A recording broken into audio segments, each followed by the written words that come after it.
नमस्कार। आप देख रहे हैं खबरों पर सवाल। हम बात करने जा रहे हैं मध्य प्रदेश की दतिया विधानसभा के चुनाव को लेकर।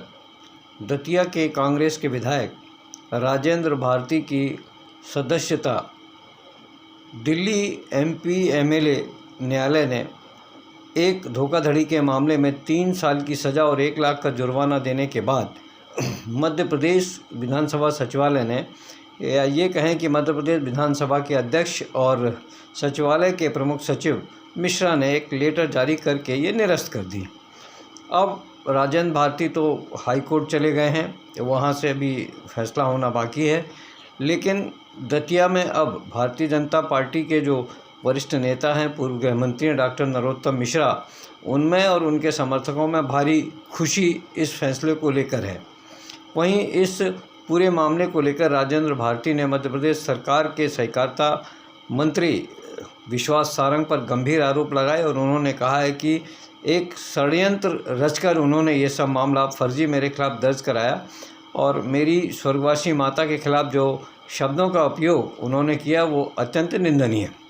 तो वहीं उन्होंने राजेंद्र भारती ने नरोत्तम मिश्रा पर भी गंभीर आरोप लगाते हुए कहा है कि इस फैसले को प्रभावित कराने के लिए उन्होंने पूरा प्रयास किया है। अब ये चूँकि सीट शून्य हो गई है तो चुनाव निश्चित ही होना है। चुनाव होगा या नहीं होगा अभी ये फैसला हाई कोर्ट करेगी और हो सकता है उसके बाद ये सर्वोच्च न्यायालय तक मामला जाए। लेकिन चुनाव की सरगर्मियों को लेकर अब एक दूसरे पर आरोप प्रत्यारोप का दौर जारी है। राजेंद्र भारती ने भाजपा पर आरोप लगाया है कि उन्हें 77 करोड़ रुपए देने का वादा किया था और ये कहा था कि तुम भाजपा में शामिल हो जाओ, 77 करोड़ रुपए तुम्हें मिलेंगे और एक निगम या कॉरपोरेशन में अध्यक्ष का पद भी मिलेगा और इसके साथ ही तुम्हारे जितने केस हैं वो सब वापस हो जाएंगे। राजेंद्र भारती का कहना है कि मैंने जब ये मना कर दिया कि मैं कांग्रेस नहीं छोड़ूंगा तो मुझे ये धमकी दी गई और वो भी एक केंद्रीय मंत्री के दिल्ली के बंगले से एक ओएसडी ने कहा कि हम इसी केस में तुमको फिर फंसा देंगे और आखिरकार वही हुआ। मुझे उस केस के मामले में सज़ा सुनवा दी गई और मेरी सदस्यता समाप्त कर दी गई। इधर डॉक्टर नरोत्तम मिश्रा इस पूरे मामले को लेकर वो भी तरह तरह की बातें कर रहे हैं। उनका कहना है कि दतिया में जो विधायक राजेंद्र भारती थे 8 महीने के या 2 साल के इस कार्यकाल में राजेंद्र भारती ने दतिया की स्थिति बहुत दयनीय कर दी। कानून व्यवस्था अत्यंत ख़राब हो गई है। मेरे 15 साल के कार्यकाल में कभी कानून व्यवस्था ख़राब नहीं हुई। मैंने कभी किसी अपराधी को संरक्षण नहीं दिया। मेरे 15 साल के कार्यकाल में कभी बिजली और पानी को लेकर कोई समस्या नहीं हुई, कभी कोई आंदोलन नहीं किए गए। लेकिन अब ये सब हो रहा है। डॉक्टर नरोत्तम मिश्रा ने यह भी कहा कि विधायक निधि राजेंद्र भारती रखे बैठे हैं, वो विधायक निधि गरीबों को नहीं देते हैं। यदि वो डीपी लगवाने के लिए किसानों को ये पैसा दे देते तो क्या होता। 3 करोड़ रुपया की सरकार उन्हें विधायक निधि हर साल दे रही है। कुल मिलाकर एक दूसरे पर आरोप प्रत्यारोप चल रहे हैं। इसी बीच डॉक्टर नरोत्तम मिश्रा पूरी तरह से आशावान हैं कि भारतीय जनता पार्टी उन्हें चुनाव में प्रत्याशी बनाएगी और इस बार शायद वो फिर चुनाव जीतें, ऐसी उम्मीद है। लेकिन यदि डॉक्टर नरोत्तम मिश्रा का कार्यकाल इतना अच्छा था, किसी तरह की कोई समस्या नहीं थी, तो फिर विधानसभा के चुनाव में दतिया की जनता ने राजेंद्र भारती को चुनाव क्यों हराया। ये एक सोचने वाली बात है। राजेंद्र भारती का ही नहीं, दतिया के तमाम सारे लोगों का ये आरोप था कि डॉक्टर नरोत्तम मिश्रा के कार्यकाल में एक तरफा उनकी चलती थी। जो लोग भी डॉक्टर नरोत्तम मिश्रा की बात नहीं मानते थे, उनके कहने में नहीं चलते थे, उनके खिलाफ फर्जी मामले दर्ज करा दिए जाते थे और ऐसे मामलों की संख्या बहुत है। इसके साथ ही उन लोगों को प्रताड़ित किया जाता था, परेशान किया जाता था जो डॉक्टर नरोत्तम मिश्रा के कहने पर नहीं चलते थे या इशारे पर नहीं चलते थे। शायद यही कारण था कि डॉक्टर नरोत्तम मिश्रा विधानसभा के चुनाव में हार गए थे। अब चूँकि विभिन्न परिस्थितियों के कारण ये चुनाव शून्य हो गया है, विधानसभा की सीट खाली हो गई है, तो निश्चित ही यहाँ चुनाव भाजपा कराने की पूरी संभावना है और निर्वाचन आयोग यहाँ चुनाव घोषित कर सकता है। शायद इसी चुनाव को लेकर हेमंत खंडेलवाल ने डॉक्टर नरोत्तम मिश्रा से जाकर उनके घर डबरा में मुलाकात की थी।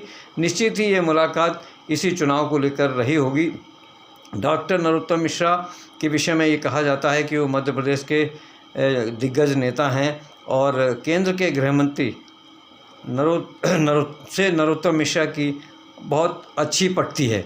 यानी गृह मंत्री अमित शाह और मध्य प्रदेश सरकार के पूर्व गृह मंत्री डॉक्टर नरोत्तम मिश्रा में काफ़ी अच्छे संबंध हैं। लेकिन सवाल ये उठता है कि यदि डॉक्टर नरोत्तम मिश्रा के गृह मंत्री अमित शाह से इतने अच्छे संबंध थे तो फिर डॉक्टर नरोत्तम मिश्रा को जो होनहार थे तो उन्हें मध्य प्रदेश से राज्यसभा में क्यों नहीं भेजा गया।